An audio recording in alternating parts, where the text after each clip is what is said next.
our next guest, stole our hearts as Stacey in the hit series Gavin and Stacey and pops up on our screens every single Christmas. You know Mariah Carey launches Christmas? Listen. This person also launches Ain't Christmas. got nothing on this. Her new memoir, Lush, is full of brilliant tales. And we are delighted, of course, to say that Joanna Page is chatting to us now. Good morning to you, Joanna. Good morning.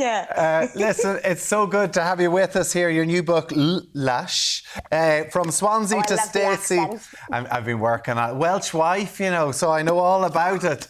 Sorry, you should have heard them before we went live. I know. They went full Welsh, going, where do you mean you've got to play it in Barry Island? Do you go down the Mumbles? Do you know, the both of them were gone, talking about traffic. I was asking him if he'd done the Mumbles Mile, and he knows Swansea very well, because he used to live there. Well, this is it, from Swansea to Stacey and everything in between. Yeah. There's no talk of playing for the Ospreys whenever I was over there as well, but we won't go into that. I've never played for the Ospreys, but I don't mind watching them. I'm watching the rugby boys. Good to hear. Listen, thank you so much for talking to us, and of course, talk about your new book. We have to mention, we just mentioned the intro as well, Love Actually, 22 years on, still such a staple of people's lives every Christmas. Do you get fed up of it? Is it like having a number one hit that people just get fed up of? Or, you know, you've got four young kids now too. Yeah, my parents say, oh, it's not Christmas till we've seen Love Actually. And I think it's hilarious because I'm like, well, it's not Christmas till you've seen your daughter naked on the telly. But I love it. It's just so... And I've only ever seen the film once because I couldn't make the premiere, so I watched it at the Cardiff Film Festival. I sat in the front row next to my parents and my husband, and that was enough for me. I was like, oh, my goodness, I wasn't expecting this. And I haven't seen it since. And then last year is the first time that I was flicking on the TV and it came on and I thought, oh, I'm going to watch this. And I know it sounds ridiculous, but after watching it, I thought love really is all around. It was absolutely beautiful. And it was sort of like watching a different person because, I mean, you know, when I was in it, I now, since I've had 4 children, I mean, you know, I'm now 48 and I look at this young woman on the screen and I think, oh my gosh, I can't believe that was me. But it was such an incredible experience. And yeah, I think I do clean up at Christmas. It's a pretty good time. I'm normally on the TV quite a few times. The kids love it. Because that's the thing. Normally, if I was watching something with my parents and, you know, a scene came on like in Pretty Woman, it's like, that's the time to go and make the tea. Cup of tea. But when it's you and it's a lot and you're sitting beside your parents and your husband and you're like, I'm just going to make tea 75 times. Like, is that, or are you like, let's just look at the boobs, they're fantastic. Yeah, I know, that is what it's like. But my daughter now, who's 12, she's been saying, can we watch it, Mummy? Can we watch it? But because I've got 4 children, my boobs are sort of really celebrated in the house anyway, because I've sort of been breastfeeding for about the last 12 years. So I think I've got to the point now where I've said, well, Mummy's going to probably have to fast forward some bits, but they can probably watch the rest of it. But I mean, I only let them watch Gavin and Stacey for the first time last Christmas, and I'd forgotten how risky the first series is. And there were quite a few bits where I had to go, oh gosh, Mummy's doing a bit of kissing. Mummy's going to have to fast forward a bit here. But yeah, they're ready, because they've told me they think Nativity 2 is boring. So I think we are going to have to progress on to Love Actually. Oh, we love Nativity 2 in our house as well. And as well, yeah, first episode of Gavin Stacey is a bit naughty as well. I do have to ask you, though, you talk about it as well. Liam Neeson gave you a nice bit of advice because obviously you're a young actor in what was a big show, naked and a big part of it. What did he say? Yes. He was so lovely. I was outside my trailer about to go on set and he stopped me. And with that wonderful, calm voice, he just looked at me and he said, now, listen, I know they're looking after you, but you just be careful, you know, what you do. You stick to your guns. They'll try and push you as far as they can, but you just do what you're comfortable with doing. And it was lovely advice, but I didn't really take it on board because I was just looking into these eyes, just thinking, oh, my gosh, he's so beautiful. And I love his voice and he's just incredible. So it was sort of wasted on me, but Liam wasn't because, I mean, oh, my God, he was incredible. Well, can I just say, like, the charm is jumping off the screen and the charm of Lush is gorgeous and the insights that you give, because you're very open about everything and you have been... Oh, my God. It's brutal, it's honest, it's raw. Brutal. I mean, I cover the whole lot from, like, you know, growing up in Swansea, going to RADA. There's 2 chapters dedicated to RADA.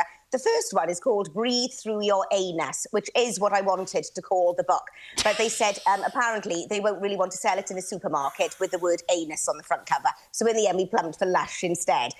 But I talk all about RADA, the exercises we did, how terrible it was being away from home, and then going into, you know, being a young actress working, what it was like without, intimacy coordinators and, your first sex scenes and trying to work and then being out of work and then Gavin and Stacey. And I go all the way through then to being a working actress with 4 children and the reality of what that is like. And I have to say, I don't pull any punches. You really don't, because the ups and downs of your career, because we all know who you are, but there have been peaks and troughs and, voice acting and ads and podcasts, all the things that you do. It's so lovely to see so much honesty, but everyone just kind of thinks, oh my God, the success of Joanna Page, because last year, everyone was talking about the Christmas special of Gavin Stacey when you got back together. What was that like? Because there was an awful lot of pressure on you to deliver. Well, yes, when we went to the read-through, I still had just had Beau, my daughter, and I was still feeding her. And I got there and there was so much pressure. Everyone was in the room. It was just terrifying. We all knew it was the end. And I thought, my gosh, what if I open my mouth and nothing comes out? What if Stacey doesn't come out? What if she's not there anymore? I mean, I've been sucked dry by all of my kids. There's nothing left inside me. And then I sat down, opened my mouth, and obviously Stacey came out and I started talking. And it was just incredible and so much fun. But filming, I've got a whole chapter all about the finale because I started crying on the second day. When we had to say goodbye to the slots, and I cried every single day until the end of the shoot.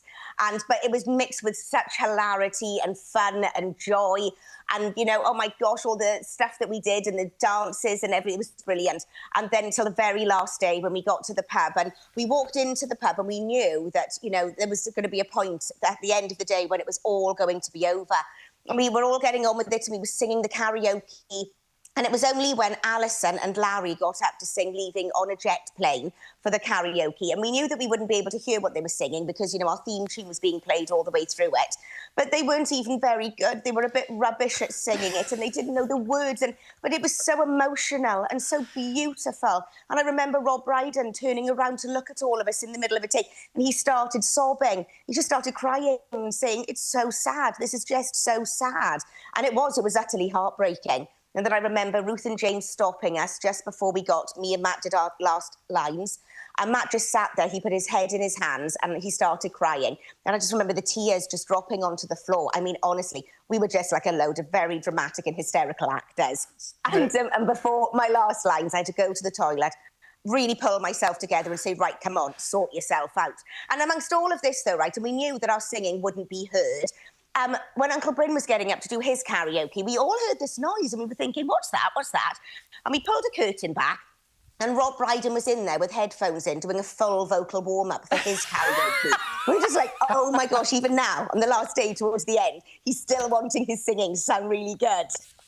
But it was just an utter joy. It was just wonderful. And you honestly, knowing that you're kind of sitting there going, wow, we've made millions of people bawl crying on Christmas Day. What a power. Yeah. It was fantastic. It was amazing. There have been reports that you're moving to a streaming service, Joanna, for big bucks recently. Anything about Gavin and Stacey continuing? Oh, no. Oh, are you talking about that Ruth and James are, I think, writing their next thing? No, I don't know anything about that, and I haven't heard anything about Gavin and Stacey moving to a streaming service. Okay. But if it did, I would be quite pleased to have a look at royalties for that. But no, I've not been included in that. All I'm included in is, here's your lines, be very blonde and cheery and chirpy and a little bit ditzy. That's as much as my little brain can take.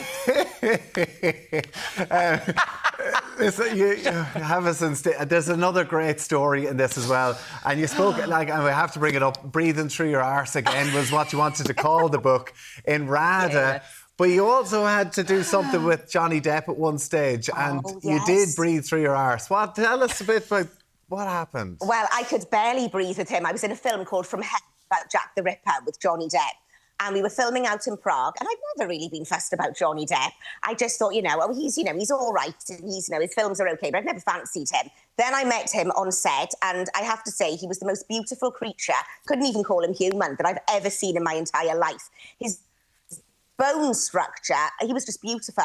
So I met him, and then that evening we all went out for dinner, and I remember he came in and he sat down next to me, and he didn't have his wig on, and he had this long, long hair that I thought just looked exactly like Jennifer Aniston's. It was hazelnut with these blonde streaks at the front.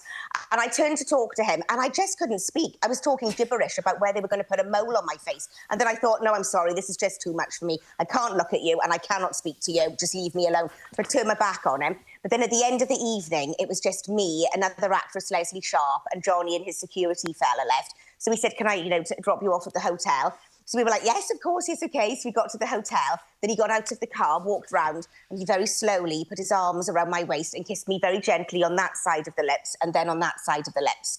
And then I said goodbye. I raced upstairs, phoned my mother and went, oh, my God, Johnny Depp's just kissed me.